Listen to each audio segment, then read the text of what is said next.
You're not tuned into something super tight. Puffin' something sticky, nigga, I roll through the light. Need to hear something real just to get me through the night. I'm looking for them jackets cause I know they looking shite. Know I'ma get some game tuned in with super tight, yeah. I get the low love from Big Bobo, from the front seat, not no photos. Already, baby, what it do is your big dog, Bobo Luciano.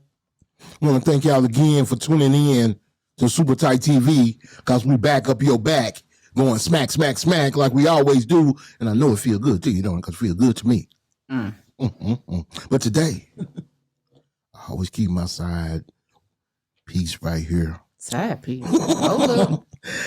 Pause. Now, I keep my beautiful wife, my sexy ass, gorgeous, beautiful wife. It's your girl, Jazzy K. In the building. Hey. Today, I got one of my brothers, you know what I'm saying? He came down here. I asked him to grace us with his presence. Absolutely. Because, you know, like I tell y'all, we don't just talk about hip-hop because hip-hop is my passion. I know y'all think we just going to keep it all straight hip-hop and rap, but this is about the culture. You know, I'm going to reiterate that every time I bring someone outside of music to let y'all know that we not off course. We're not one-dimensional. Yeah, this is the course we set before we started the show. You know, we wanted to dibble and dabble in everything about the culture, whether it be mental illness and, you know, business owners or whatever. So y'all need to get at me. Y'all need to get at us. Don't forget to subscribe to the channel, but y'all get at us in that DM. Let us know if you got some, you know, worthy black businesses. You know what I'm talking about? So without further ado, this man really needs no introduction. I've been knowing this brother since around 2003. Well, excuse me, before that, prior to that. But we both were in like fields, you know what I'm saying, outside of entertainment. You know what I mean? Around 2002, I think everybody knows Pimp C went to jail. And I decided to, well, what am I going to do at the height of bitch get up off me? I gotta try to buy a house. I can't prove no income being no rapper, so I got to get in the car business. I started selling cars. I started selling cars at a place called Friendly Chevrolet. And one day this gentleman walks in. Everybody knows him already. And he walked in like he owns the place. I said, who is this dude? I'm young. I'm a green pea, as they call it in the car business. Then he comes in like the next couple of weeks, like he owns the place. The owner speaks to him. All the desk managers are just oohing and ahhing. I was like, who is this guy? And then I introduced myself, and he was a cool brother, down to earth. I'm sitting here with none other, because we're not going to talk. I'm going to let you tell your story. I'm sitting here with none other than the Breakfast Brother himself. Mr. Rickey Booker Sr. is in the house. What's up, Bobo? How y'all doing? Yeah. How you doing, Jazzy K? Y'all good? What's up? That food good too, ain't it, baby? Oh, man. Say. You know I know it red good. velvet waffles? Oh, so she already know about it. Man, come on. Yeah. She was there when I called. Hey, when my little girl say it's good and try to, let me tell you something. Me being in the car business, she's a salesman. Salesperson. Let's just say that. Oh, you say two, she gonna say four. Yeah. So she said, Daddy, where you get the wings? I said, oh, a friend of mine owns a restaurant. And so the next week they wanted some wings. Yeah. You gonna go back by that place? I said, no, I'm not gonna go away or whatever, baby.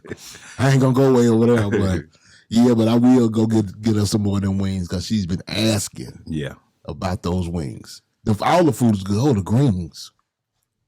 Every time I go, I get stuck with them red velvet waffles. Oh, them greens. Them collard greens. Them greens. Yes. Made with 18 ingredients. Ooh. You got swine in them? No. Smoked turkey. See, that's what it is. Yeah. No pork. That's what it is. I eat some bacon. I eat some pork now, but I could taste the flavor Yeah. because that's how my wife makes collard greens. Yeah. You know, during Thanksgiving, there was a shortage. You all right, brother? No, I'm just looking. He can lift the seat up a little bit. Oh yeah. I just left a big guy. I'm a big guy, but I'm a big short guy. Yeah, he kind of short. Top. Yeah, lift that thing up on the side. Should be a little level. fine a second ago. Sunk a little bit. Might be the one. Okay. You know, maybe that dude was too heavy. Yeah.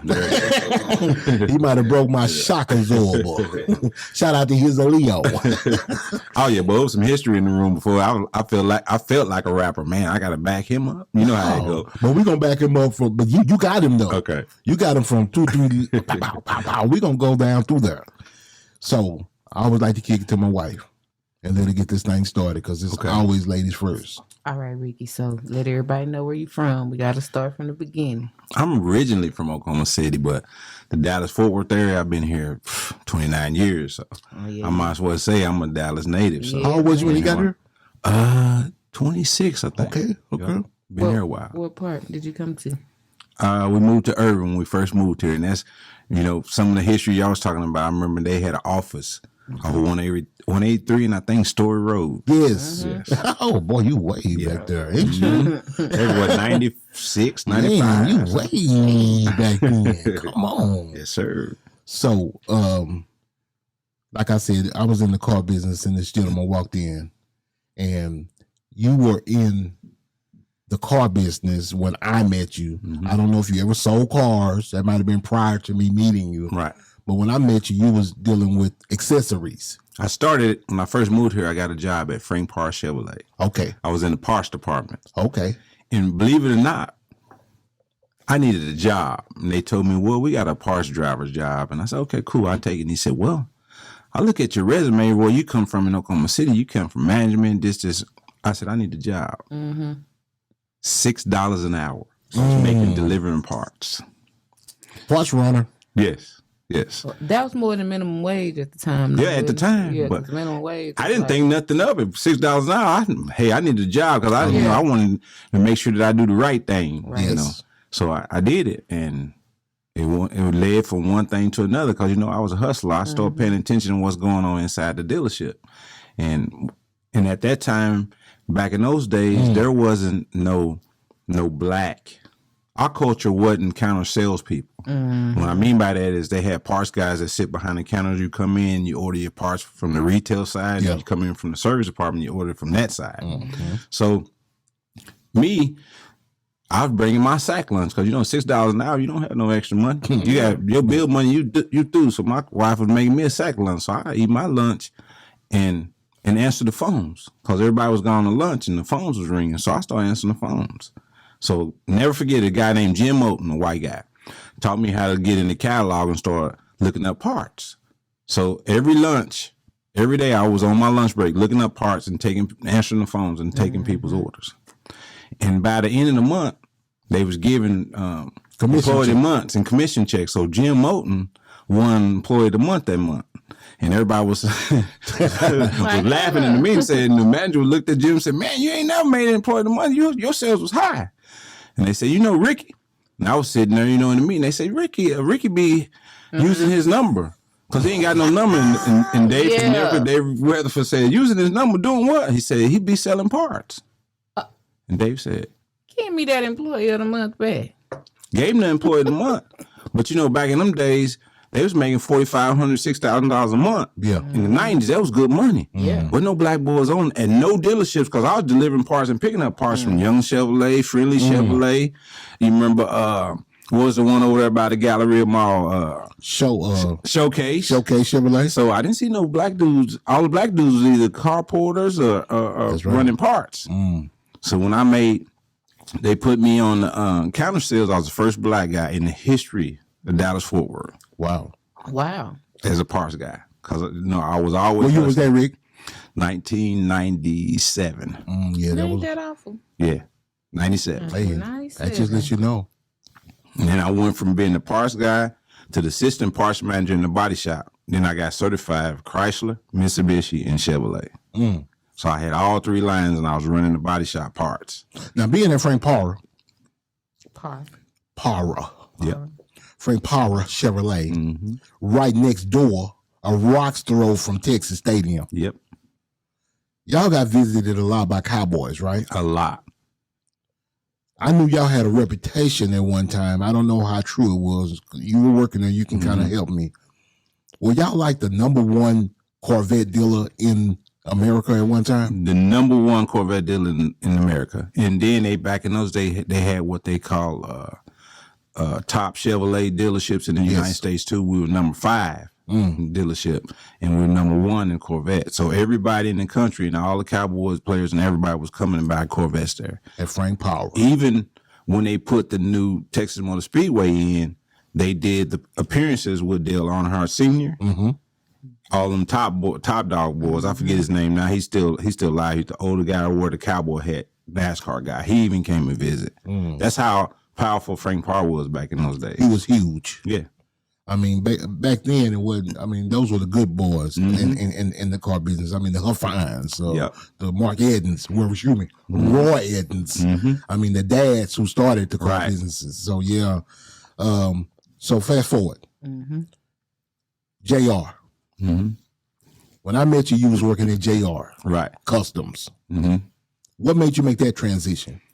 I used to buy all my accessories from JR's Custom Auto back when I was in the body shop. Because back in those days, they had the Chevrolet pickups, 1995, 96. They had the prime wheels, 15 by 10s with the running boards. So I was buying all the stuff from them. One day, JR came back there and he had a T-shirt, some cut-off jeans, and they had gave me the wrong running board. And I said, I need you to call JR. Get JR on the phone. And he looked at me and said, I am JR. I said, no. You ain't JR. You're a parts runner. He stood back to the store laughing at me. Okay. And said, I am JR. I said, I just picked up the phone while he was standing on the other side of the window and called, and his brother Stuart answered. I said, Stuart, this is Rickey. You got a guy, a parts runner. He brought me the wrong running board. I need the left side. Y'all brought me the right side. He said, they said JR brought it to you. And I was like, oh hell, so you is JR. I'm sorry. Yeah. And he said, I like you. He said, man, I've been hearing a lot about you. Tim and Mike, that was Tim and Mike, that's Frank's sons. They was running dealerships at the time. They would tell you, the big talk of the dealership, how you came in and did what you did. So everybody talk about you. How would you like to have a job? I said, so you just gonna steal me from the parts? He said, man, I heard you be a beast with the parts and I need a parts guy. I said, well, I'll come over there and visit you after I get off. And that's, at that time, he was on Urban Boulevard. Oh, yeah. Okay. I went over there, and his parts department looked like a tornado went through that motherfucker. I was like, ooh. Look what you First thing I got to do is fix it. Yeah. And he said, how much can I pay you? And they was all sitting around drinking beer and all that, hanging out. I said, man, I need about $6,000 a month if I'm going to leave Frank Parr. They pay me good money. He said, done. Okay. And I said, man, how I'm going to do? I got to give my 2 weeks. I already talked to Tim and Mike. They already knew that I was going to come and do that. So you ain't got to give them 2 weeks notice. They was already prepared. Wow. I leaned back. What made you an offer you couldn't refuse? Yeah. I said, give me one of them beers. I didn't even drink. Started drinking beer with them. Yeah. From that day, we built a relationship, and I started working for JR's, cleaned his parts department up, got him money back, got him out the red, and, he didn't get audited that year, and then he ended up giving me a $10,000 bonus. That's what's up. How long did you work for JR? 7 years. Good run. Yeah, good run. I don't know JR. But, excuse me, I know JR. Yeah. But I don't know him like you know him. I know him. You know him. He looks like a good guy. Was he a good guy? JR is a good guy. He wanted his way. You do it his way. Yeah. But when they got to the point where me and him butted heads so much, that's the reason why he respected me. I was probably one of the only ones that wasn't a yes man to him. Okay. And his son loved me. And if his son loved you, Lil James, Lil James was in a wheelchair, so I respected JR a lot. He picked him up, and Lil James was like, paralyzed. He couldn't move, couldn't use the bathroom. They used to help him use the bathroom, have a cup. We go out, drink. He drank, do all of that. And when JR seen that people respected his son the way I did, and his son loved me, it came to a point where it was like I probably could have been in JR's will if I still worked for him. Oh, yeah. One time you stepped out on your own and opened up your own business. Yeah. When I left JR's, I went and became the GM at a place called SAI, which was owned by TNW Sales. Okay. When I met Mr. Kent, that's when he was a numbers man. That's when he showed me the game on when it come to how you develop running a business. And once I learned that JR was all over the place, JR became a person that just blew up, became a millionaire overnight because he knew how to sell. He could sell you land east of Florida. You know, east of Florida is number one. Yeah. He knew how to sell. He go out in shorts and t-shirt and sold. Sell your own shirt off your back. So when I worked for SAI for 7 years and ran a company and, you know, took it all the way to a Gulf State Toyota store sending me cars. You know, that's when the Scion came about. So I was a Scion guru. So I had Scion. Every Scion you seen in the city back then, I'm the one who customized it. Oh, okay. I remember around that time. You're right. Yeah. Around that time, the Scion did come out. Yep. And you hooked directly over Gulf State. They started shipping them from Houston. Wow. Yeah. So, Yes. go ahead. Oh, what were you about to ask? No. I'm about to ask. So, what made you go into the food business? Well, my kids, I cooked. I always cooked all my life. And, We jumping the family. gun, though. Yeah. Oh, well, go ahead. That's why. We are jumping the gun. Yeah. One day, your daughter, boyfriend, ex-boyfriend, Yep. brings you somebody. Well, I put it this way, baby daddy. Oh, it's her baby daddy at the time. Yeah. Okay. Tell that story. Well, you know, he used to come to my house all the time, you know, from high school and eat my food. Cause like I said, I cooked, eat my food, all of that. He used to bring me music. And every time he brought me music, it was 100 niggas on it. I said, which one is you? And he said, well, I'm on there. I'm the one that come on third at the end. I do the 3 lines. I said, okay, cool.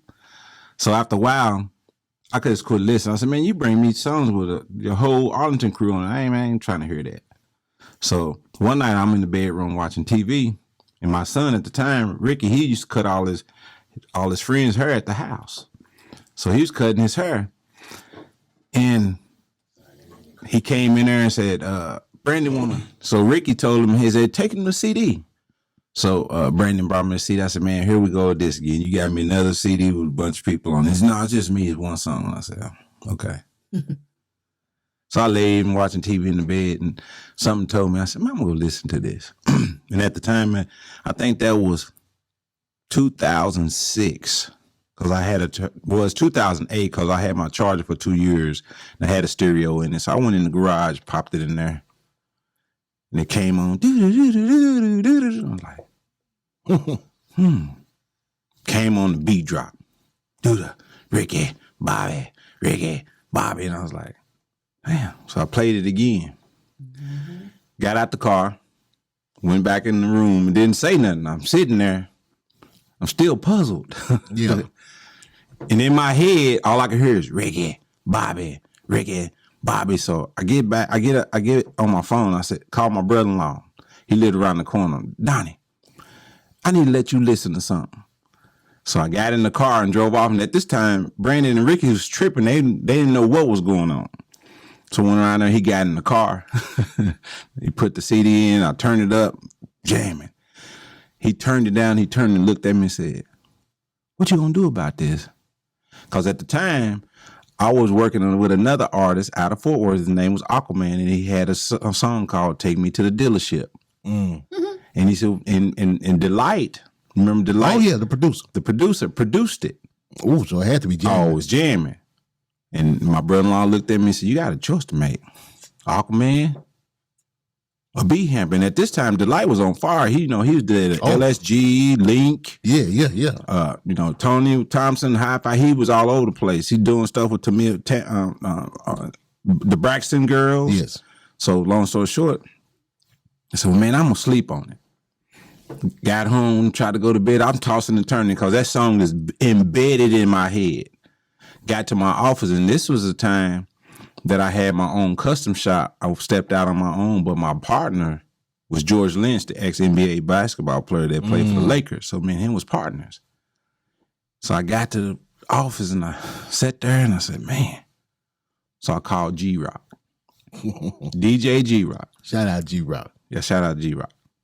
Say, man, I need you to come listen. Come to my office. I need you to listen to something.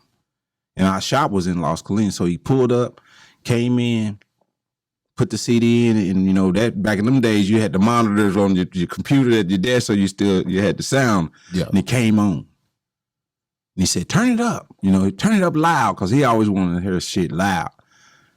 And when it was over, he sat back and he looked at me. He said, "You gave me a song about this Aquaman dude the other day, but I don't know." He said, "Come on, let's go to lunch. Let's go talk about this." So we went to lunch, and he said, "Have you talked to Drop about this?" DJ Drop said, "No, not yet." He picked up the phone, called Drop. "Drop, I need you to get with me on the song. You know, Definition DJs and Texas Trill. We're gonna get together. We're gonna partner up." And Drop said, "I got to hear it first." And G-Rock said, "Oh, don't worry about it," and hung up. And I said, "What do you mean? You just hung up on Drop? Don't worry about it. I'm gonna push this myself. If I call this G-Rock, if I'm calling him to tell him he shouldn't have questioned, he need to hear it first. He just should have just said okay." Yeah. And G-Rock took the record, stamped it, and at this time he had that club Rhythm City that he used to do on Sundays. He said, "I need you to bring that B-HAMP dude to the club. I want him to perform it." Call him. I said, "Hey man, you going to perform at Rhythm City?" He's like, "What? Man, you know how many people at Rhythm City? I don't even know the song." I said, "Don't worry about that. we'll play the track and you just rap along with it." And I said, "But you know, I need you to do the Ricky Bobby." And dead silence. I'm like, "Hello? I need you to do the Ricky Bobby. The dance. We need to do it." "Well, it ain't no dance. It's just one move." And I said, "You telling everybody to do the Ricky Bobby? We got to come up with a dance. You got to do it before Sunday." So that's a true story. Oh yeah, overnight. Yeah, so I called one of my partners. All this in the same week. All this in the same week. From the first time I heard the song on Thursday night, the next day is Friday. Now I'm calling a cat out of Fort Worth named Jonathan Stewart. Everybody know him as Jay Smoot. Yeah. "Man, I need you to choreograph a dance. I need you to come over my house tonight." This was Saturday evening. So cool, we're gonna go around my brother-in-law's house. He gonna let us use his garage because I had cars in my garage. Yeah. Went around there and he said, "Show me what move you got." You know, it was one move, the race car with the steering wheel. After that, he started choreographing the deal, this and started doing it. You know, Ricky and Bobby, and about 2 or 3 o'clock in the morning, we got done.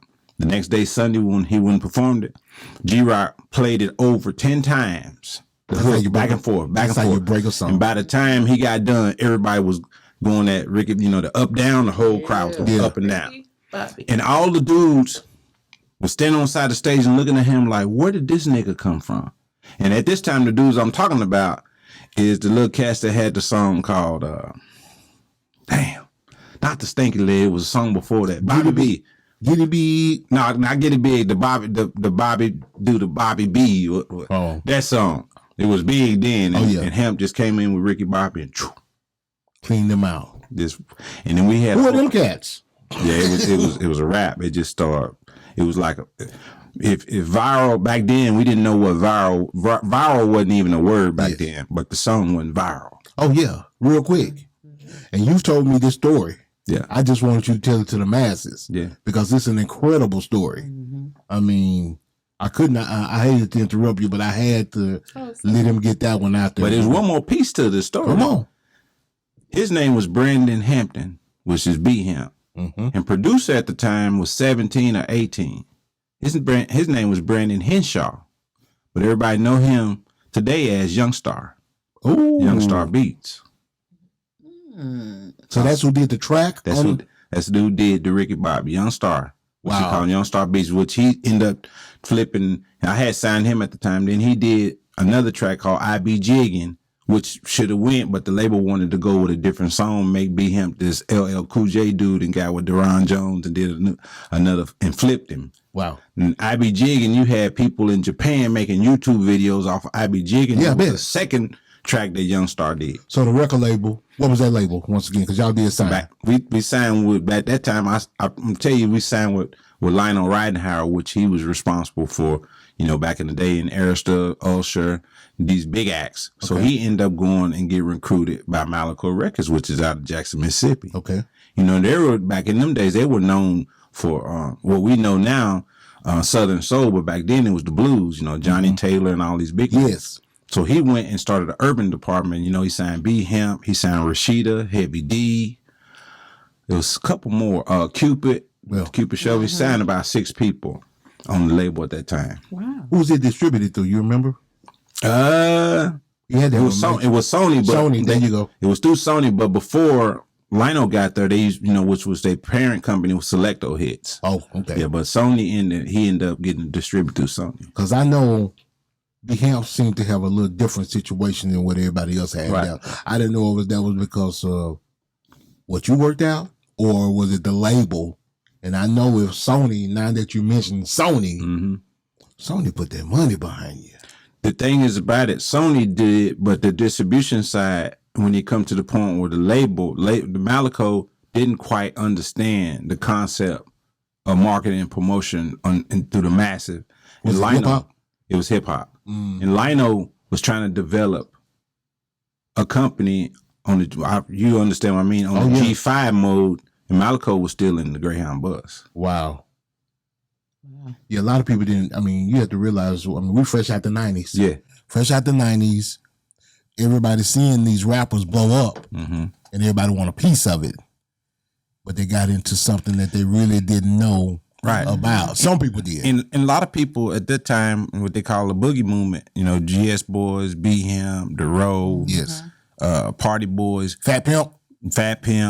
We was in that era to where, if you think about it, transitioning into YouTube, transitioning to streaming. Yes. So when it came to that, the labels didn't even know what the hell was going on. Yeah. So when it came back to, when you circle back around, the person that tapped, people say what they want to say about this little young nigga. He wild, but Soulja Boy tapped into an era. Yes. That created the labels, confused them back then, and we was in the middle of that. So they wasn't giving out no major deals anymore. They was giving out 35,000 advancement, 50,000 advancement, and giving single deals. And 360s. And 360s. Yes. And they didn't, because they didn't understand what the music was transitioning to. So they wasn't about to put no dollars. And see, that's what people want to say. So Dallas fell into that mode to where the music industry was changing, developing into where it's developing into to this day. Now, I did hear a story. I want you to check this out because it kind of explains it from a industry standpoint. Look at the Kevin A interview. Did you see the Kevin A interview on Real Life Street Stars? I didn't. Shout out to my brothers on Real Life Street Stars. Baby held the interview. It's a classic. And he kind of explained how the industry knew that they were going digital. And they did that to urban music on purpose. They said pop was already digitalized 2-3 years before hip hop and urban R&B was. And so by the time, in other words, these labels knew what to do, but they were doing it on purpose because hip hop had the stronghold, and that was the opportunity to flip the tables. Being the independent side of things, I looked at, we're impatient. We're our own bosses. Oh, for sure. We create the lanes that we created. When you your own bank too. Right. Yes. And what happened was, if that's what they were doing, it backfired on them because we weren't waiting for them to make those decisions. Yeah. So even with the point of now being able to put your own music out, I tell every artist now, they say, I don't get those calls anymore because, I'm not managing, but you'll be my manager. But right now, you shouldn't, maybe what I'm about to say, a lot of managers might get mad. I bet you about to say what he said. Continue. Yeah. You need a business partner these days because a manager ain't really managing anything no more. So you look at this point, if I ask you if you done any music anymore, you said no, but if you still had the content to rap, it don't have an age limit on no more. So you drop a song tomorrow, then you drop one next week. Then you drop one a month later.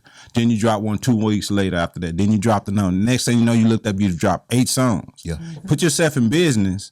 So you created some content that some consistency. Maybe your fans that used to be rocking with you start rocking with you again. Then next thing you know, one of your songs that your fans was back in the day, it was your hit record, come up in the pipeline because you didn't start dropping music again. So you didn't woke up to dead, and it go viral again.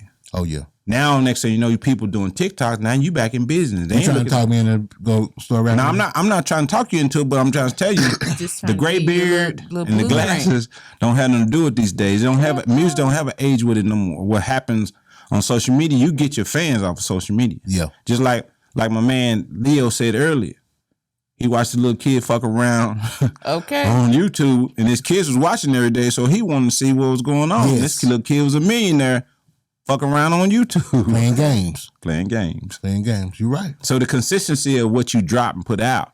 Back in the day, we had to go to the music store and get on the end cap to see where the new music was. You go in the best spot in the placement. That's right. Now you got your own way to put your own end cap out. I can do you my own press your placement. your own placement. And I ain't got to pay for it. Ain't got to pay What's for up? it. Now you go. All right. Thank you. So we moved from the car business to managing artists. How you decide to open a restaurant?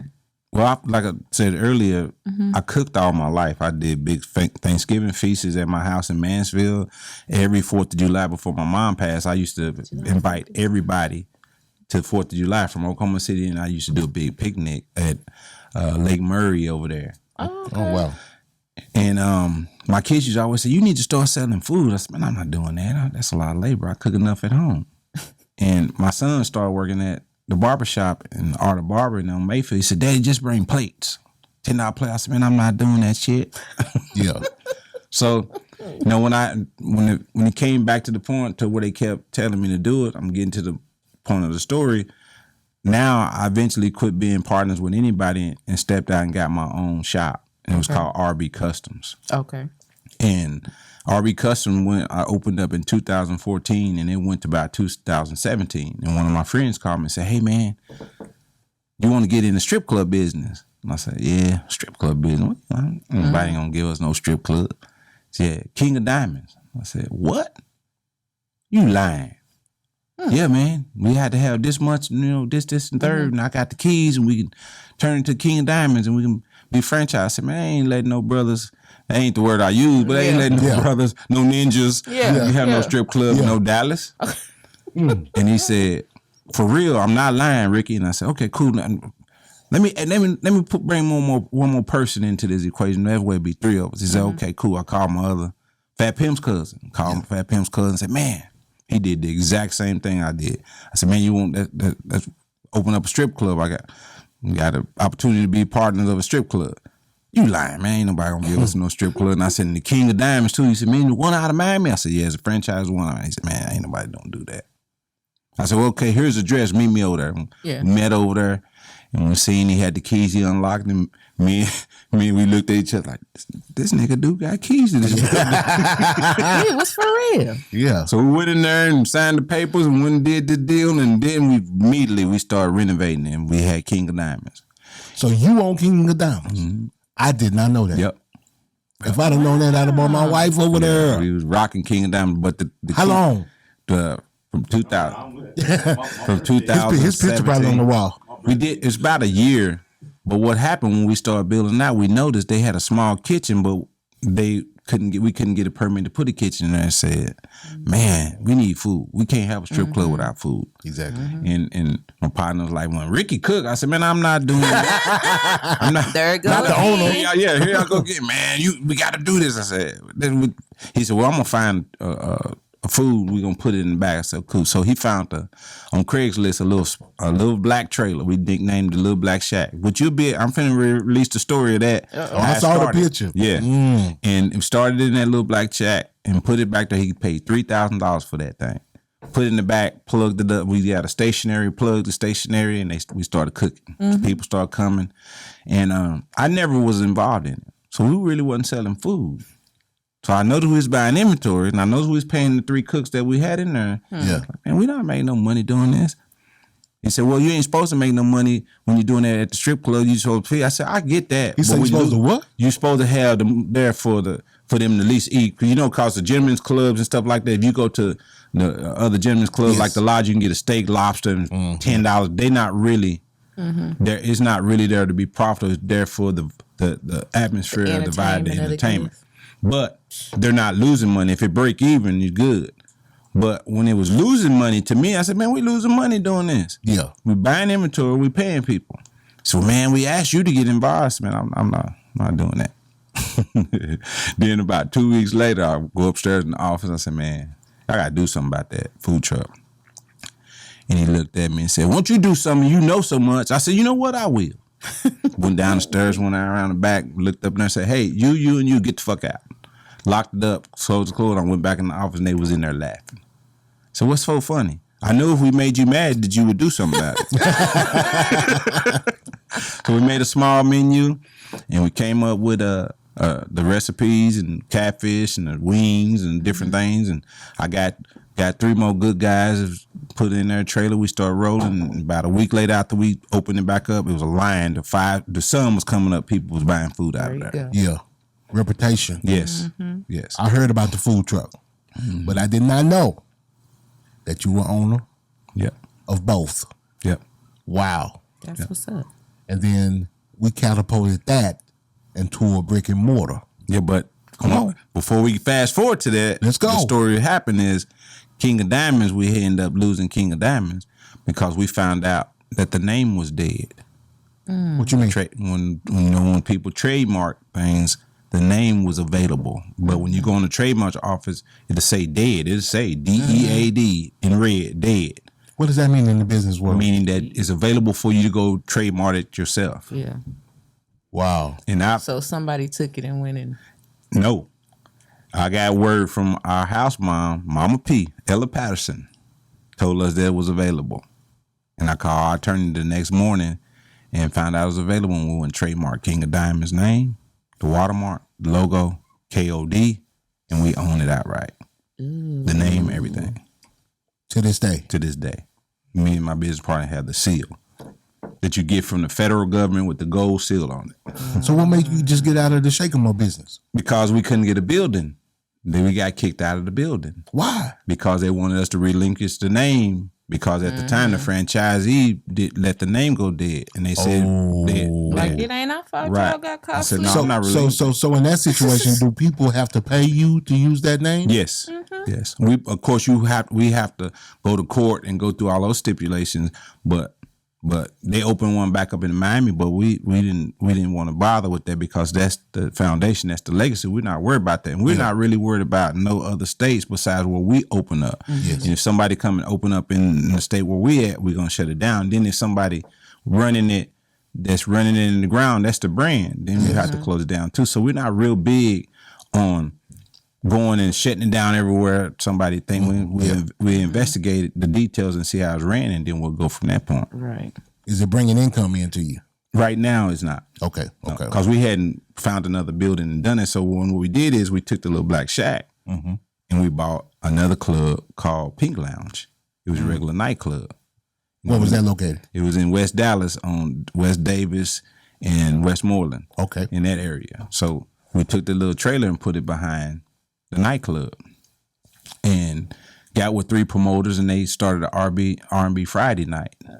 And when they started promoting the trailer and the food was there from King of Diamonds, shot up. People lined up over there coming to buy the food. City got wind of it because we was right in the middle of an HOA, homeowner association at that time. Here they come. Here come the haters. Here they come. Oh boy, when I say haters, they were haters. Here come the Woods. Yes, two white ladies. Karen and Karenette. Miss Kelly and Miss Barbara. Oh, they didn't start crying, did they? Yeah, and the city came and said they came in the club and said, y'all got a tight ship. We've been getting a lot of calls. There's a lot of traffic on the block, this, and the third. And I said, yeah, we have a lot of people come here. I said, but we don't see nothing wrong. So he walks out on the patio, getting ready to sign off on his clipboard, and he looked left and said, what is that? I said, oh, that's our food truck. This time I didn't know nothing about no damn permits. We just cooking good food out of it. He went in there and about 30 minutes came out, shut it down. You're not supposed to have this. I'm surprised nobody ain't died in that thing. We had wires hanging out, propane tanks hanging out the back door. Making it do what it do. Boy, we wasn't thinking about none of that. And them fries was bubbling in there every night. Okay, Rick, here's $1 million question. $3,000 for the shack. Mm-hmm. You ain't got to give us how much money times what you think you made out of that black shack. Oh man, that black shack made. I would put it this way: every Friday, Saturday, and Sunday night at King of Diamonds, it was $1,500. When at the time we didn't have no POS system or no credit cards, that was straight cash. $1,500 cash every night. either more, less or more, no less than $1,000 straight cash in the food in that little trailer. Wow. So if you did the math, 3 days, at least 3 days at King and Diamonds. Yeah. That's 4,500 a weekend. You do that about a month.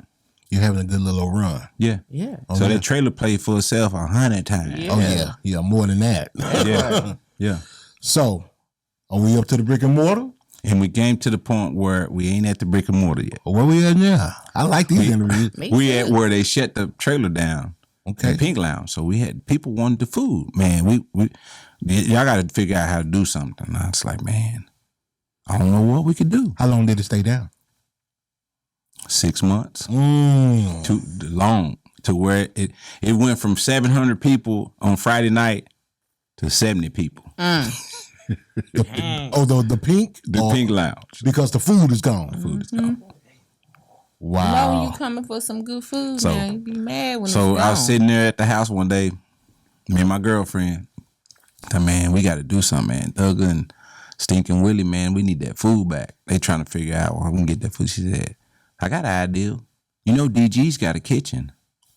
I never knew that. Yeah, they got a kitchen in the back. Been there forever. So that day I called the owner, John Doom, and said, hey, John, this Rickey Book. Hey, what's going on? I said, man, I got an idea. I come talk to you tomorrow. He said, yeah, I'll be here by 7 p.m. Went over there, sat in front of his desk and said, man, you got a kitchen? He said, yeah, I'm about to shut it down too. I said, cool. He looked at me and said, what you mean cool? I said, man, I want to lease your kitchen. You gonna do it? And I said, I want to put Breakfast Brothers in. And he leaned back in his chair and said, you Breakfast Brothers? I said, yeah, me and my business partner. Yeah. Mm-hmm. He said, yeah, let's do it. I'm gonna charge you this. And I said, no. You're not gonna charge me that. I'll pay you this a week, every week. Use your waitresses. I hire my own staff. I put my own POS system in there, and I stock it. He said, you got to do one thing for me, though. There's 2 employees I want to keep. An older guy been working for me like 15 years named Miguel. I said, done. He's one of my best cook, done. And another guy, his name is Lee. He been working for about a year. They good people. The rest of the people, you can get, I don't care what you do with them. What was he going to do with it when he was going to get rid of it? He was just going to shut it down. What was he going to do with them 2 dudes? He was going to get rid of them. Oh, but now they're your problem. Yeah. Yeah. But they were good problem. They were good employees. Oh, okay. So that's where I was going. So I went in there and set it up, and people find out. And I started promoting. We was at DG's, shot up. People was pulling up just to come buy the food. A lot of people valet was getting mad, so I had to go work a deal with the valet. So I had to get a handheld unit. So when they ordered their food over the phone, I did a Google phone number where they'd call in, and my daughter and them would walk out to the car with the food with a handheld, and they pay with their credit card. Then what I did is I started feeding all the valet managers for free, so where they can set up a spot. So they set up a spot for my clients to come in to park to wait for their to-go order. So I killed that problem. That's how you do that. So it boom. So now You see, when people have problems, Bring me a plate. people talk about problems all the time. all the time, it's a solution. It's a solution that It's a moves solution. me. It's a solution. You got to find a solution, Yeah. man. But everybody are not solution oriented people. Everybody can't. I'm a solution That's guy. because they ain't hustlers. Usually, Yeah. solutions, hustlers figure out solutions because they want to that's keep. right. You know, people use hustling don't always mean selling drugs. No. People sometimes identify that the wrong way. Hustling do. is about anything. If I feel like I can hustle a rubber bands and I can make my rubber bands a little bit better, I'm gonna hustle my rubber bands and sell them. But To me, hustling just means outworking people. outworking people. Because I remember Little League football. Yeah. Hustle. Yeah. Hustle, boy. Hustle when you run around. Yeah. And I took that word as to Yeah. mean, well, you need to get up and go. Get in there. You know what I mean? Yeah. And then when you grow up, you hear, well, oh, he's a hustler. Yeah. That's just somebody that's out working and thinking outside the box. That's what they doing, whether it's legal or not. You know what I'm saying? They thinking outside the box. They refuse to lose. So keep going. I hated to disturb this But story. then DG started after 30 days. I get a call Damn. from the vice president at RCI. Name is Dean, and RCI own Bombshells, Ecstasy, all the Rick's Cabaret brands, and the Cabaret East, Foxy's. They nationwide in Pittsburgh. They owned, and I said, what do you want to talk about? I'm like, I want you to do the same model that you did for John. I heard what you did, and you know, we got a first club is called Cab East, and you know, I just hired a new GM, and the numbers is hurting, and it's an urban club, and I heard you got a good model. Can you come talk to me? And I said, yeah, I'll come talk to you. So I'm in town Friday, come to Rick's DFW, and it's right there on 183 in Urban, but that's a Fort Worth address. So I went over there and met him. He said, I want you to come over here, and I want you to do the exact same thing. I'm gonna give you the kitchen, you lease the kitchen, how much you charge, this and that. I told him gave him the whole model. Went over there, looked at the kitchen, and of course RCI's kitchens is like catering kitchens. They got big kitchens. Yeah. And I went over there, set it up, talked to the GM, Brandon. They was happy and excited. And they heard about, you know, at this time, word was going around, Breakfast Brothers was bubbling in the streets because of nightlife. Yeah. And set their kitchen up. And I said, well, Brandon, how's the club doing? He said, man, you know, the club is doing all right, but it ain't doing that good because we need food. People be in here, they be wanting the food. Mm-hmm. So the kitchen been shut down for a while. I said, okay, cool, we'll do that. Went in inventory, hired the staff, and had a meeting with him and his waitress and told them how they run the food and how they do it. And they said, cool. Got started that Friday, a week after I got everything set. And in 30 days, it increased their business about 30%. Wow. Everybody started. So everybody that was coming from Euless, Arlington, and going to DG's getting the food, now they don't have to drive all the way to DG's. They just go to Cab East. So did that hurt you? No. It didn't stop DG's. Okay. No. Okay. It didn't stop DG's at all. I'm ready. And then once that guy going after 30 days, Dean called me back. He back in town from Florida. I got another offer for you. I said, okay. I want to give you all Rick's Cabaret brand. We want to do the exact same thing. But we want to change, we want to put a little twist on the menu. We want to do steak, this and that. I said, well, that ain't Breakfast Brothers brand. Mm-hmm. We don't do steaks. Well, I don't think it can work because, you know, our Rick's brand got steaks, potatoes, and broccoli and stuff like this, asparagus. I said, okay. Your kitchen's ain't doing that good, right? He said, yeah. I said, that's why. That's probably why right there. People don't care about having steak. People want something quick. Fried pork chop, fried fish, fried catfish. Okay, we're going to try it your way, Rickey. He gave me all. He gave me Rick's DFW, Rick's Fort Worth, Rick's Abilene, Rick's San Antonio, and Rick's Odessa. What year was this, Rick? I'm going to tell you. 2019. Gave me all of it. I opened up Rick's DFW and Rick's Fort Worth, and then when I went and visit all of Abilene, San Antonio, Austin, and Odessa, started hiring people, inventory, and doing all that, and pandemic came. I about to say, I know where you about to go with wiped this. it out. Oh, And as soon as you said 2019, I was going to say, that's the year of the pandemic. Yeah. Wiped it out. So you're back against the wall. Back against the wall. So this, I got to tell you, I'm telling you these are real facts. So we sitting around, the clubs is closed. I'm like, man. And next thing you know, I'm sitting at the house. And my girlfriend was like, man, I'm finna start doing Instacart. Like, what is that? I love me some Instagram. What is that? She turned me on that. So she started doing groceries, doing the Instacart, making $1,200-$1,400 a week. I was like, man. So one day we're sitting at home. She said, you want some Chipotle? I said, I didn't know Chipotle was open. Well, you can't go in. They can't eat. And I said, I don't feel like going nowhere. Don't worry about it.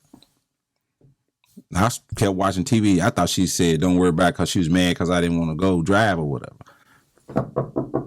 Yeah. Knock at the door. And I'm like, who the fuck is this? Nobody ain't outside this pandemic. She brings in some Chipotle. And I said, how'd you get that? Uber Eats. Yeah. And I said, Uber Eats. So I started studying it.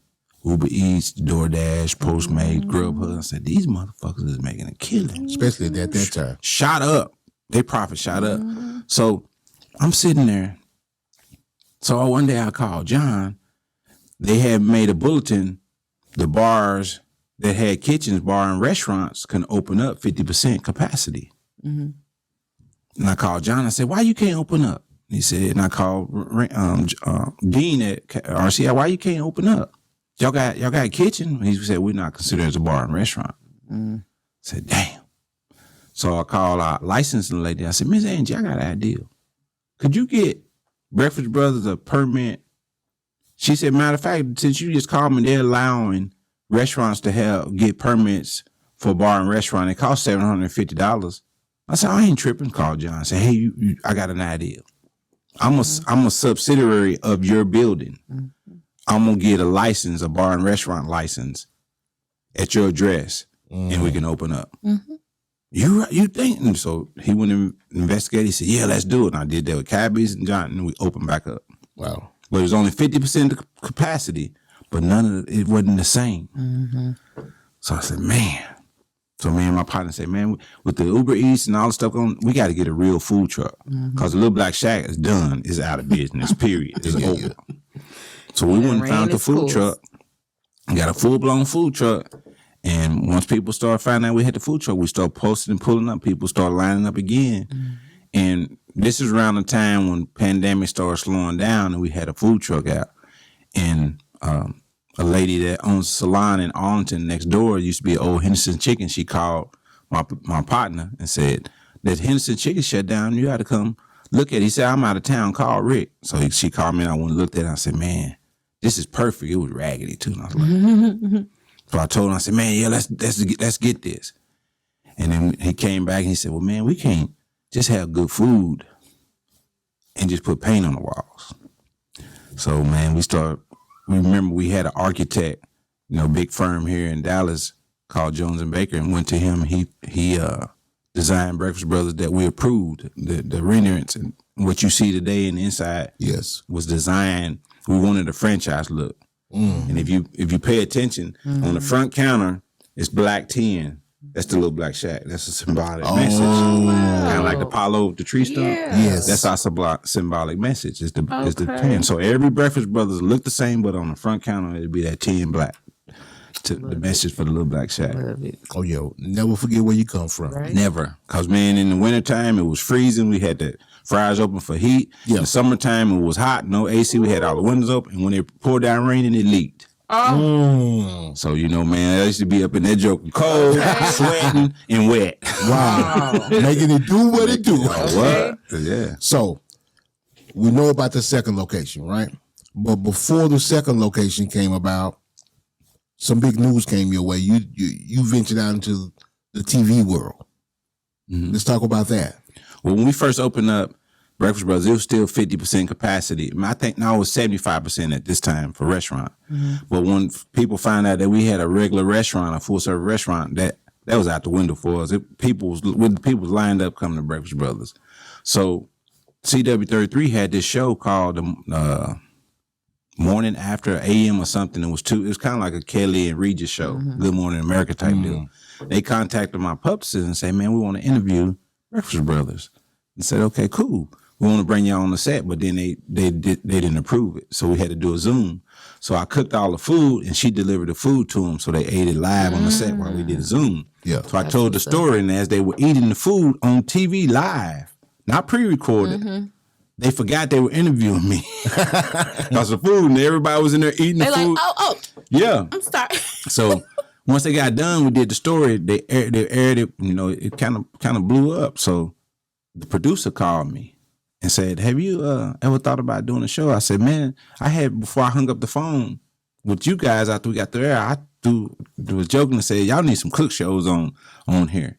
So I had mentioned it to them. So she said, I'm going to come by and see it. So she came that following Monday with my publicist, and she said and ate the food and said, oh my God, we gotta do this and we're gonna let y'all do it. And she ate the food and gave us 52. We signed an agreement at that time for 52 episodes. And we didn't know what we was gonna do. So we got together and got a production team and started talking about it, and at the time I had Michael Sean, he was a writer. Yeah. And we put it together. And our first show, the first episode one was with Dee Dee from Dee Dee in the Morning Team. Okay. And the second show was Derrick James, EJ's trainer.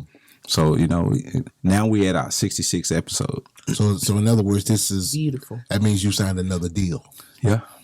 Because we've gone past 52. Yes. That's beautiful. Yeah. I love to see my people win. And it's airing in a sister station in Oklahoma City, Freedom 43. And you can stream it on Hulu. I met one of your people. Now, what's the name of the show again? In the Kitchen with the Breakfast Brothers. In the Kitchen with the Breakfast Brothers on Check it out. Channel 33. Yeah. What day of the week? Every Saturday at 10:30 a.m. Every Saturday at 10:30 a.m. Matter of fact, you mentioned earlier, prior in the interview, you talked about when you first met me was at Friendly Chevrolet. Matter of fact, I just had Mark Mingo's wife on the show last weekend. Really? Carla. Oh wow! Yeah. I just saw Mingo, man. Yeah. Buying a car for his daughter. Yeah. At his job. Yeah.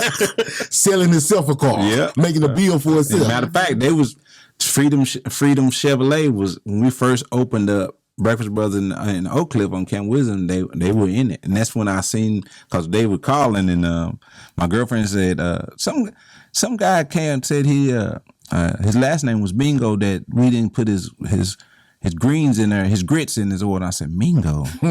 You know What's his name, Mark? And she said, yeah. I said, I know him. So I called him and took his grits up there, and he said, man, I didn't know that was you, Ricky. So, that's where it started from. That's crazy. Yeah. You should have went to Mark Edens about that. That was nice. You know what I'm Take the thinking? grits Yeah. up. You know what I'm thinking, don't you? Mm-hmm. As you talking, my mind ringing like, that Corvette Cafe could have been a Breakfast Brothers. I thought about that when back in the day when we were doing, but at this time I think the old school brother was still in there. Then I went to a Grapevine Ford. They had just closed down, and I went to them and I talked to the parts manager, and they was gonna let me do it in there, but man, they wanted too much money. Yeah, I bet you Mark Edens wasn't going to let you off light either. Nuh-uh. That's prime location. Yeah. Stimulus Freeway? Yeah. What? He called it the perfect mousetrap. Yeah. One way in. But when you got one way good out. food, it don't matter. People gonna come. Yeah. Yeah, you can make your money Yeah. back, but do he want to have that nut? You know, I got to Yeah. crack this nut every month. Yeah. When I can find me something like where you are. So, everything's been successful. Yeah. We got, wait a minute, I forgot to tell you, my wife and I met one of your, I think that's your camera guy, Dream. Yeah, Dream. Yeah. Yeah. We did talk Yeah. that day. Mhm. So we met Dream. I want to get him over here for an Yeah. interview. I couldn't get Dream without getting you first. Yeah, Dream is actually he does my marketing for the graphics, all the graphics you see, Okay. the flyers you see, and the imagery. He does that, and Okay. plus he shoots the show. He produces on the show too. Already. Yeah, that's what he told me. Oh, he. I call him my little light skinned brother. My little light skinned brother. He got many talents. Yeah. Yeah, he told me about one talent that I'm about to. Yeah, he got Yeah. many He talents. dropped the jewel on me. I was like, Yeah, I caught that one right here, but Yeah. thank God. Yeah, Yeah. he good. Oh yeah. Oh yeah. He gave me a real gem of a business idea just standing there. And so like I said, the Breakfast Brothers is doing great. We got the TV show doing great. Somebody said, man, Another location coming. I mean, Redbird Mall area, they doing something over here. Yeah. Redbird Mall is turning back to Redbird Mall. I want to be over there for the expansion. Yeah, it's going down. You know, is Peter Brodsky and Terrence Maiden. Terrence Maiden is a Carter alumni. You know, he's an ex-football player. He's a brother. He's part of that development, which they call Re-Image Redbird, which is the shops at Redbird. He's part of that too. So Okay. that's what they're doing. So where is that location? Is it inside the facility or you? No, right on Camp Wisdom. If you go there now, they didn't change it. You got a Starbucks there. Okay. And on the Cap Inc., the strip that we're on is Frostbank, a dentist, which is black owned. Is the president of Frostbank is black, and the dentist, she's black owned. Then Breakfast Brothers, then Fuzzy Tacos is on the end. Then across you got Foot Locker, Foot Action. Oh, but and y'all Champs. within that block. Yeah, we right there. Oh. Which they call the campus. We're not inside the mall. We're on the outside. Gotcha. Of the mall. Yeah, I saw what you're talking about because I'm thinking about what is he talking about? But yeah, I did see all that. Yeah. That little strip area that they built. Okay. That's prime location. Yes, it's doing. When I say good, it's doing good. It's been what, a month? October, 2 months. No, this October, November. Now, yeah, going 3 months. I mean, let me tell you something. You put some chicken in the hood, Yeah, what you expect? yeah. The chicken, pork chops, and catfish. Sell. What you expect? Yeah, With some grains? yeah. And the Man. breakfast. Say, Little buddy, breakfast. Kenny, It's all day. you need I to go eat over there. breakfast for dinner. Yeah. You need to get that. Put some of that Breakfast Brothers in your life. Let me tell you something. You like red velvet? velvet waffles. Yeah. He got some red velvet waffles, bro. Well, y'all, I'm getting ready to give y'all some more information that's new to y'all, so y'all the first to hear. World it too. Super Tight exclusive. So it's really exclusive. Come on. It's a company called Cloud Kitchen. Back when pandemic started, they had ghost I heard kitchens. of it. So it's called Cloud Kitchen. They had ghost kitchen. So I just launched a deal with them, and I'm getting ready to launch Breakfast Brothers Express. Oh snap! And That what mean that's I can gonna do- eat on the weekend. And you can eat. So Whatever. the hours is going to be Sunday through Thursday, 6 a.m. opening, closing at 2 p.m. Friday and Saturdays open up at 2 a.m., closing at 2 p.m. So all the nightlife that's used to be able to go get breakfast in the middle of the night, you're going to be able to get it again. Wow. You can get it Uber Eats, DoorDash, or you can go, it's a small lobby, you can go in, got a kiosk, you can go there directly from there. Is that what they just did in the neighborhood with the, yeah. Yeah, and it's 36 restaurants inside the building that I'm in. So when you go up to the kiosk, you can pick all the restaurants in there. And then also, When is this going to be, Rickey? I would say 2023? it's 2023. I would say probably February 1st. First quarter. Yeah. Oh, wow. And that's where we're going to do catering from too. So we're launching a full-blown catering service as well, which I get a lot of hits on that already. You ain't turning down nothing but your collar. That's it. Oh, that's right. That's what Then I'm talking launching an online store with all merch, all Breakfast Brothers merch, which almost probably, I would say 85% finished. Wow. Lovely. That is big shit. Yeah. I hate to cuss, but that's big shit, man. I love it, I man. love it. I know. Man, I'm telling you, man. Every time I'm getting goosebumps over here because you don't know, 2003. I mean, Yeah. but before that in the 90s, but Yeah. 2000. People was like, you don't do music no more? I said, yeah, I kind of do. And they said, what record you got? I said, Breakfast Brothers. That's my hit record right now. I know That's that's, my right. hit. I treat it like That's an my artist. jam. That motherfucker going platinum. Yeah. Diamond. Yeah, I'm treating it like an artist. We gonna go diamond with it. I met one of your employees one time. I signed up on the car. I think I told you about it. She worked with you. I think she told me in a manager role, Mm-hmm. and then she worked also for a club owner. Did something. I remember you telling me about it, but I forget who the name. Bright what's the name? skinned girl. Oh, God, you mentioned her name. You said that's such and such. Hmm. Yeah, she worked for a club owner, and then she worked for you as well. Hmm. I can't think of her name. Amanda? Was she kind of heavy set? Yes, I didn't want to say that. Yeah, oh, okay. You know what I'm yeah, saying? you don't. Yeah, you don't. Yeah. I'm not gonna do Probably that. Amanda. Her nickname is Red. Okay. Yeah. Yeah, she bought a car last year. Mm-hmm. Yeah, that was me signed up. I'm talking about Clay Cooley. Edit that right on out. Yeah, for real. Yeah. But Don't give him no plugs. man, Not at all. Oh, you been from Irving? You What? really I know? mean, when I had my shop, I got to the point where they had to do a check request before I come pick up a car and put leather in it. No, I need my check. I ain't I might waiting need this 30. in That there. part. I ain't doing no net 30. No way. Oh, net 30. I know that's So we got the cloud kitchen. Yeah, it's coming soon. What else is next? 2023. Man, it's just like we got Frisco coming. We got Fort Worth coming. Oklahoma City. We want to probably do about 10. If we ever franchise, it'll be at least 10 before we franchise. That's what's man. up. So when you have franchise owners, Yes. that's what that means, huh? Yes. yeah. I just wanted to make sure. And then I'll tell y'all this. We own Breakfast Brothers name. We own the slogan where you feed your soul. We own the watermark logo. We own the jingle that you hear on the TV show. And we own the TV show. That's what's up. Then That's how shit, you do it. Then you get to the point. We got corporations. Veggies Group Foods Inc. is DBA Breakfast Brothers. Veggies Group Hospitality is not a DBA, but it's a hospitality part for the restaurant business for when we open up the other ideas we have. We have Veggies Group Real Estate for when we buy our land to build the Breakfast Brothers, which is our architect is actually designing now, a standalone. Then we have Veggies Group Media for when you become a franchisee, you have to have so many marketing dollars that pays Veggies Group Media to promote you national. Love it. Now, I know you done thought about this.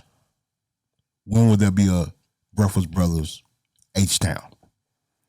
We got Atlanta and H-Town both calling. And the reason, my business partner, Fast Cousin, they have ties in H-Town too. Yeah. But sometimes H-Town and Atlanta both, it's almost to the point where it's almost an invite. You just, not just with restaurant, you just don't go and outside in Houston.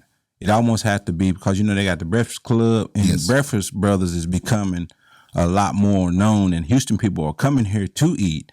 So they're starting to get more in tune, inviting to it, to where once we move to Houston, it won't be where it's crickets, where people Right. Oh, yeah. don't mess Right. with you. You got to add water. We got a That's right. We got a line So outside. right now, Breakfast Brothers is developing for Houston because now people from Houston are starting to come. Oh, your fan base is growing out there, I bet. Yeah. Because I mean, they just like we stay in Houston, they stay up here. You know what I mean? So, and I know Breakfast Brothers is one of those restaurants that, like, you just mentioned it, Breakfast Club. I mean, you got to go there. Oh yeah, but you got to go. You got to Breakfast go Club. there. Yeah. Before you leave Dallas. Now I'm gonna tell you this.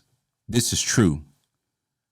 Every time I have a meeting with some kind of deal that I'm about to launch, whether it's with Pepsi, whether it's with a craft beer company, anything that I'm trying to, an idea or vision I have, and they be like, yeah, we're gonna do it. And I'm like, no, don't give me a yes yet. Meet me at the restaurant. I bring them to the restaurant. We have our final meeting. I feed them. They get them every time. Once you feed them, the food get them every time. It's a wrap. That itis, be like, they get them every time. That's true. That's true fact indeed. They forget about any terms. They give me what I asked for. Yeah. So it turns in, and I'm very humble to the point of when you get to the point where you in the direction where God put you in. Yes. Ain't no stopping you. Ain't nothing nobody can They say he'll fill your cup till it overflows. That's right. You know what I mean? And sometimes it's like people's like, I love what I do. It's like, back in the day when the first day of school, you lay your clothes out, you put your sneakers. You do that now. I do that right now, every day. I work 7 days a week, and I get up every day, go to work. I got to have surgery now because I got to have a hip replacement. But I get up. I don't get up as fast as I used to. Yeah, but you gonna get up. I get up, and man, I go to each store. I go to each location. Wow. I'm hands on. That's beautiful. I have manager training every Tuesday. I have the end of the month training. Now, in the year, I have both stores training. We have Christmas parties. I was about to say, team what about building. the Christmas party? Oh, we just got through with our Christmas party. We just got through with the Christmas party. Okay. We rented out the Blue Mesa in Addison. Okay. Beautiful. Yeah. Man, from Irving, Texas, the crooked eye, as they used to call it, to all over the world. That's what I'm saying. Love it. I'm speaking those words into existence. Yeah. Because that's where you're headed. All over the world. Definitely. I mean, that brand and you owning everything. I mean, I wish nothing but the best for you. Yeah. Man, I'm praying for you. I appreciate your family. Appreciate it. And I just know great things are coming your way, brother. Because, I mean, everybody ain't solid people. No. I never heard nobody say nothing negative about you. You know what I mean? It's always a smile. It's always professional. I rock with people, man. It's like even the people that I know that don't like me, I still rock with them. It's one of the things.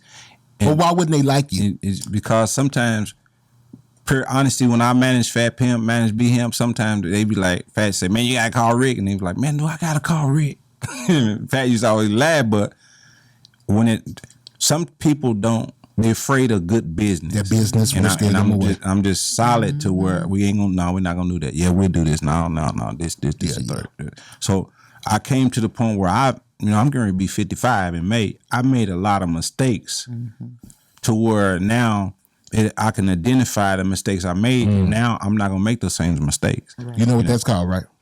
They want you to conduct ninja business. Yeah. I'm not doing that no more. Yeah. No, you can't. And then if I see something's gonna go wrong, I back out. I'm at my business. I stay in my lane, mind my business. Like whoa. Yeah. Whoa now. And then if somebody's just get to the point where they start talking bad about somebody in front of me, I just don't say nothing because I don't never want people to say, "Well, Rickey said." Yeah, you got to be neutral. Didn't say none of that. Yeah, I got to be because Dallas is huge. Yeah, but it's the small music at the same industry time. is huge, but it's small. Ooh, this thing is small. So when it comes to the point of separation, I'm one of the ones that say, man, I didn't wear red because I didn't want to be a blood. I didn't wear blue because I didn't want to be a Crip. So I wore plaid and got the shit beat out of me by some golfers. You said tripping. No, I'm messing with you. But even when I was growing up, man, I could go in any hood because I never looked at color. Yeah. Because all color I ever seen was green, and I treated people right. that part. Yeah. When you look at green and people can tell you're a businessman, they treat you a lot differently. You know what I'm saying? Bro, I appreciate you coming. Man, I appreciate you having me, man. A friend, a brother from another mother, and I met your wife, family. Absolutely. Yes. Man, we've been rocking a long time, for a long time. This is the gentleman. One time he came, because he's come to several of my dealerships. Yeah. One day he came out to Huffines, right? In Louisville. I said, Rick, come outside. I got something I need you to listen to. But that was her brother. Oh, for real? Ricky said, what you gonna do with that? This is the dude that told me. Yeah. This is the dude that made me excited about, because he was gonna help. That was her brother. That was her brother. Wow. And he asked me the same thing that we were telling him. What's up with that rapper dude? Yeah. What's up with that rapper dude? Yeah. And What is he doing now? Hard time. Being a husband and a No, father. the singer is still but the rapper dude is doing hard time. Yeah. Oh yeah. Yeah, you call that. Yeah. Yeah, so they were trying to be gangsters, but wasn't no gangsters. Yeah. We trying to get them back. Oh yeah. Yeah, baby Get Usher. them back singing. Yeah. Baby Usher. But like I said, now you don't have to worry about it now. You just put the music out now. That part. That's it. Yeah. Because you're right, because you can grab a fan base and then that'll be your fan base. People ask me a lot, what you think about that song? I say, nowadays ain't what I think. Oh no, it sure ain't. I ain't never heard of it. Man, you could have 1 million followers and be filthy rich. Yep. And I never heard of you. Yep. Never heard of you. Yeah. And that's crazy. Man, give some shout outs, man. Man, I want to give a shout out to you, Thank your you, family. I want to give a shout out to the whole Dallas Fort Worth. I seen Fat was on here. I watched the show. He was on here. Shout out Fat Pimp. Shout out B-HAMP. Man, shout out the man that just got up. I feel like I had to come up, man. You came with it though. So much cheers, so much history in here. I was getting goosebumps, man. Already? It's like, it was times that he was a little bit off to the left, but when he really started talking and got serious, you can start hearing some of the history, man. I want to shout out to God for giving me what he gave me. Shout out to my children, man. They doing a great job. Shout out, man, I'm to put this out here. I'm a new father. Wow. I got a son on the way. Whoa. Hey, you just call me the new Diddy. Me and Diddy on the race, and everybody tripped. Man, I didn't know you could spark. I said, man, I can spark it. What are you talking about? Pow, pow, pow. Yeah, Shoot up the club. I got a son on the way, but man, a shout out. It's a blessing. So guess what? We're gonna do this. I'm gonna put this on air. Because I always, I'm always thinking. My mind is always rolling. You mentioned Fat. My wife and he was one of our early guests. And a lot of my wife and I, when we came up with this platform, we talked about every little thing we wanted to do. And when Fat was here, he mentioned one of the things we would love to do. And I want to invite you and your other half. Okay. We're going to do a couples thing. Okay. And so we're gonna do several, and you put your second half right there, and we'll talk about the ups and downs of marriage, ups and downs of relationships, especially in our community. Okay. Just trying to help. Okay. You know what I'm saying? We can stop one person from getting divorced, or one man from beating his wife, or one woman from cheating on his what? Yeah. You just showed me some dude, some Well, I didn't say anything. No, I heard a snicker. I heard some snickering over there. But this what I want to do. This what I want to do too for you, because I want you to come in. I want the viewers to see you in person. So I want to bring you on the TV show and talk about your history. Oh, thank you. Your 1B history, your Pimp C history, your UGK history. You tell me when. Can I bring my wife? You absolutely. I wouldn't want you to do nothing more. She right now your co-host. You got to bring her. That's my co-everything. It's supposed to be that way. Yeah, that's my co-everything. I can't do it. Our next shoot is January 9th. It's already scheduled. So 2 weeks after that, I have a Luscious call you my assistant and set it up. Luscious. We're gonna do I'm not gonna do. Usually I split the show. I do 2 guests on one show, but I'm gonna give you the whole 30 half hour on you. We're gonna talk about everything. You heard that? All right. Yeah, I've seen his shows. You know what's exciting about his shows? Food. You get to eat. You get to eat. Man, I appreciate you coming, brother. Yeah. Thank you, Bobo. Thank you so much. No, Jazzy thank you. K. Appreciate It's a y'all. pleasure. Thank you. Matter of fact, it's an honor. Yes. You know what I'm saying? I wanted you to be my first food. Outside of rapping. No, you're not that. Entrepreneur. As far as restaurant. Okay. I want you to be my first restaurant guest. We've done one fashion. You know what I mean? I wanted you to be the first, bro. Okay. But you're going to get a call soon to come on my show. And thank you. And for those who don't know, Breakfast Brothers, 2 locations, Arlington, 130 East Barton Road, Arlington, Texas. We open 6 days a week, close on Tuesday, 7 a.m. to 4 p.m. Camp Wisdom, the brand new location, 3704 West Camp Wisdom Road, Dallas, Texas. We open 5 days a week, 7 a.m., 5 p.m. Hey. Catch me each and every Saturday, Central Time, 10:30 a.m. in the kitchen with the Breakfast Brothers, our sister station in Oklahoma City, Tune in, catch us every day. That's what's up. You can tell somebody been in front of that mic for a minute. You sound like a professional. Hey, I was trash at first. Bro, you good now? Gotta get on now. Man, I appreciate you coming, bro. Oh, yeah. You a super tight guest. Hey, it's your girl Jazzy K from Super Tight TV. We want to thank everyone who's been watching and subscribing. And if you enjoy this content, please hit the notification bell so you can be notified every time we drop a new video. Know I'ma get some game tuned in with super tight, yeah. I get the low from Big Bobo, from the front seat, not no photos.